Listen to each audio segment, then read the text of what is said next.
I don't know if you know, but Taha'a is one of my favorite islands just to say. It's Tahaa. So it's Taha. Ah. Discrete random variables are fun to say too because they confuse people and make them look scared, but really they're just ways to present what outcomes could happen.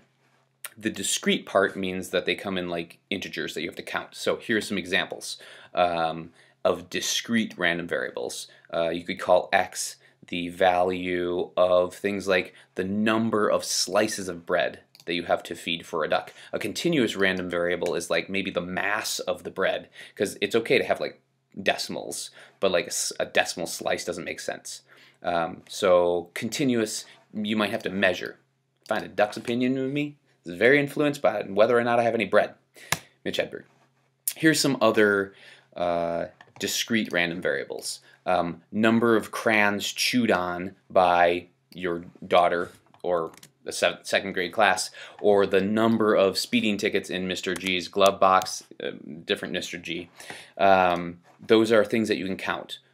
17 crayons, 14 speeding tickets. Continuous random variables are things that you measure, like the volume of seawater after you hit a reef on Taha'a, like a boat did about a month after we sailed there.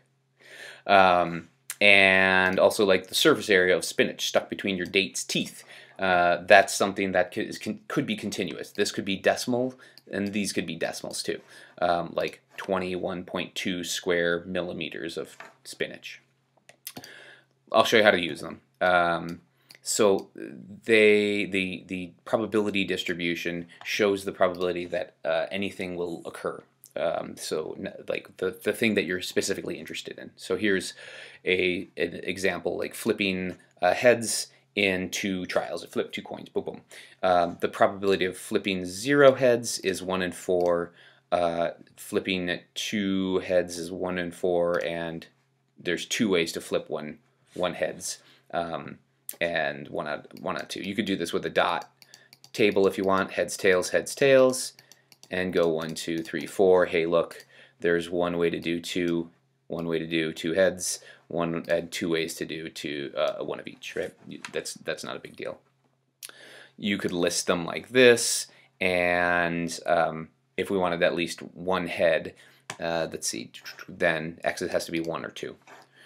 So you could build a graph to talk about how the probability distribution lines up. Sorry, flipping back. This is a column graph. You can also do it with the spike graph. There's exactly the same thing, except they're just narrow. So getting 0 heads flipped is 1 out of 4. 1 head flipped 1 out of 2, etc. So that's our distribution, our graph. So we can show them as graphs. We can also show them as sample space, like here's all the things that can happen, just like we did before. So I can get 0 heads flipped, 1 head flipped, 2 heads flipped. We could talk about their corresponding probabilities. The probability of 0 heads flipped is 1 out of 4, 1/2, 1/4. And what you'll notice is those all sum to 1 because something has to happen. Either this or this or this will have to happen. So probabilities sum to 1. And probabilities are between 0 and 1. You can't have less than 0 probability and greater than 1 probability. I hate people that say they're 200% sure. I'm 200% sure I'm not going to talk to you anymore if you say that. Great. Okay, so let's try out some examples. You're spinning a spinner on a board game. The spinner doesn't need to be symmetrical. It doesn't need to be perfect, quarter, quarter, quarter. So if you're spinning this spinner, you have much more likelihood to land on a 4 than you do a 2 or a 1. So somebody is saying, I think that this function talks about the probability of each piece, each outcome. And so this is called a probability distribution function. Probability distribution function, you put in the number that you want to get, and it tells you the probability that that'll happen, which is kind of cool. It's like you putting in the university that you want to go to, and it tells you the probability that you'll actually be accepted there, something like that, right? You put in the name of the handsome guy in class, and it kicks out the probability that they'll actually say yes to your invitation to coffee. Something like that. So in this case, I have a 1, 2, 3, and a 4 because those are the things that come out. And so if this is really is a probability distribution function, its function is to tell me the probability that any one of these things happens. So if I want to see what the probability of the 4 is, I should put it in here like that. And so you get P of 4 is 4 squared plus 1 over 34. And so that should be 15 over 34, which is 15 over 30. It should be about half. 15 over 34 is 44%, which looks about right because like this is about half of the spinner, so you probably should have half a chance of getting the 4. Now, if you were looking for the probability that you got the 1, that's less of a chance. It's a smaller piece, but you'd find if this probability function, density function, distribution function, really models this. You put the 1 in here, and you do it again. So you go probability of 1. What's the probability that I get a 1? It's 1 squared plus 1 over 34. It's 2 out of 34. It's 0.056, which is about 6%. Let's call it 6%. Which is smaller. You're less likely to hit this than that, right? Hold that thought.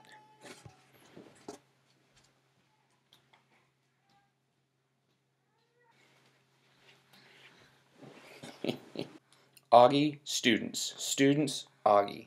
Augie, probability. Probability, Augie. We're good now. Can you say probability distribution function? He's not going to have any dates until he's 30. So where were we? You don't have to build the probability function yourself. You just have to be able to verify, could this be a true probability density function? If this is true, all the probabilities that come out should be between 0 and 1. So if you ask the function what the probability of 2 is, you took 2, put it into the function, and it gave you 108%. You'd say like, okay, something's up with that formula, right? So let's just see if all the probabilities are between 0 and 1. Bing. Yes, they are, right? Do they add up to 1, right? Like 100% of the time you have to get a 1 or a 2 or a 3 or a 4. Don't look at me like that. Do they add up to 1? Yeah, if you add all these up, you get 34 out of 34, which is 1. Is it a distribution function? Yes, it is. We got a bag with these marbles. They're selected without replacement, so we pick them up, throw them away. Find the probability distribution of x. It doesn't mean you have to write an equation for it. It just means you have to write the outcome potentials, and then we'll illustrate with a spike diagram. Okay, so if you pull one out, look at it, and then throw it away, pull another one out, look at it, throw it away, you will end up with this sort of diagram. You can get a red or a blue on the first pull, and then that changes your probability for the second, right?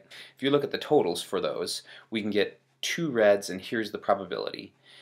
You could get a red and a blue, here's the probability of doing that one way, or a red, blue, and a red, there's the probability of doing that the other way, like this branch versus that branch. Branches? I would like some branches. And here's the probability of 2 blues. That. Cool?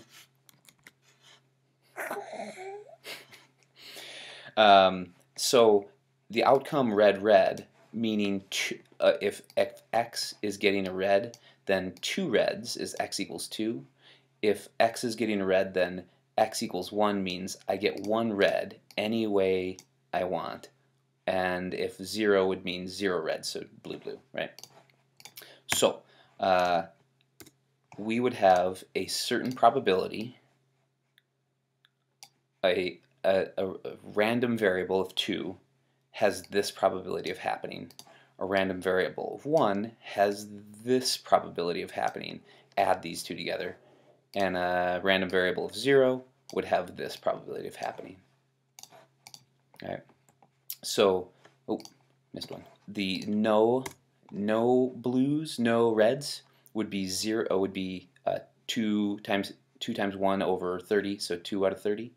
And the 1 would be this times this plus this times this, gives you the 16 out of 30 because I don't care if I get a red and blue or a blue and a red. It doesn't matter to me. Cool. So this is the probability density function. Not function, but the distribution itself, right? What equation gives us that? That's not our baby. This is our baby. Expectation is how do you use the probability distribution and find an expected value of what should come out. For example, like if we roll a die 12 times, how many 4s are you going to get? Well, it seems like there's 1 4 on 6 sides. So if the math gods are kind to you, you roll 6 times, you're going to get 1 4. Right? So if you roll 12 times, if the math gods are kind to you, you'd expect 2 4s.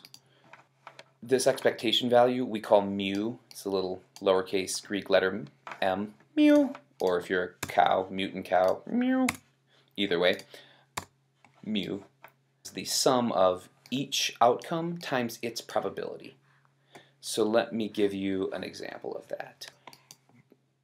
Am I boring you? Am I boring you? Are you yawning too? Thanks a lot. Here's a game of chance, meaning it's random. And you spin a spinner, and you can get a 1 or 2, 3 or 4 to 5, and you get some money back from each one in your carnival game. Right? So we're spinning the spinner, lands on one of these, and you get some money back. Hi. We want to see what the expected return for one spin of the spinner. So I know if we spin 4 times, if we like pay to play the game 4 times, we should expect to land on this once, and this once, and this once, and this once. We should expect to win $1 once, $2 once, $5 once, and $8 once. Right? So in total, in 4 rolls, you should win one, you should win 10, 16. You should win $16 in 4 rolls. Yeah.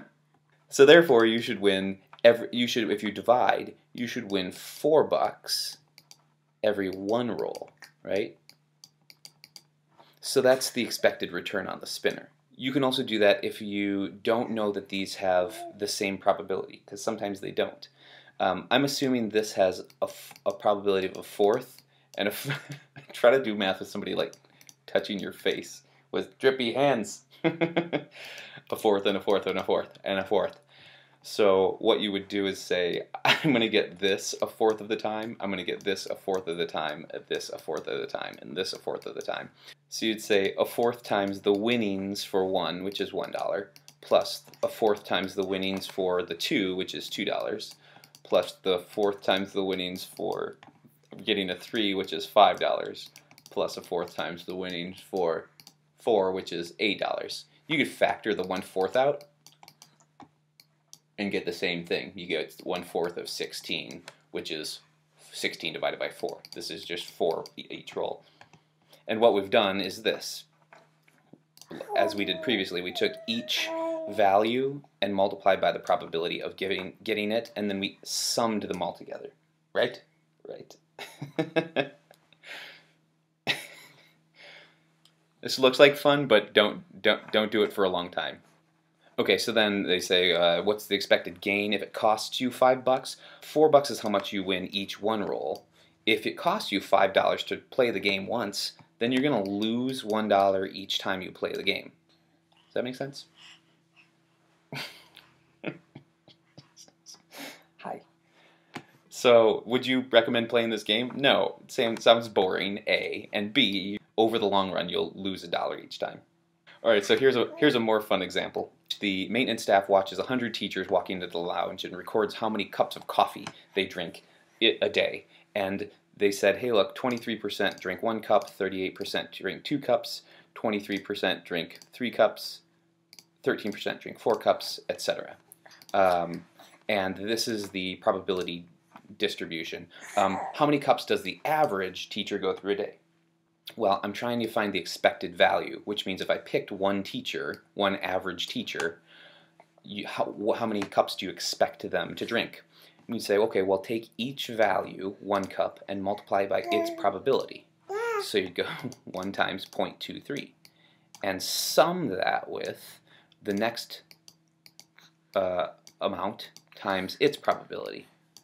right? Plus, plus, plus. I hope I have them written down here. Yeah, great. If you multiply and add them together, you end up with 2.39, and so on average, 2.39 cups of coffee per teacher, right? And that's so you could use that idea, multiply by the number of teachers in the school, and know how much to buy for. Yeah. All right, that's it. Jump into your distribution practice, and I'm going to go. I don't know. You want to learn to paraglide? Yeah. Okay. Do you want to talk about math? What's your favorite Greek letter? Do you like trigonometry or calculus better? Is volume of drool a continuous or discrete variable?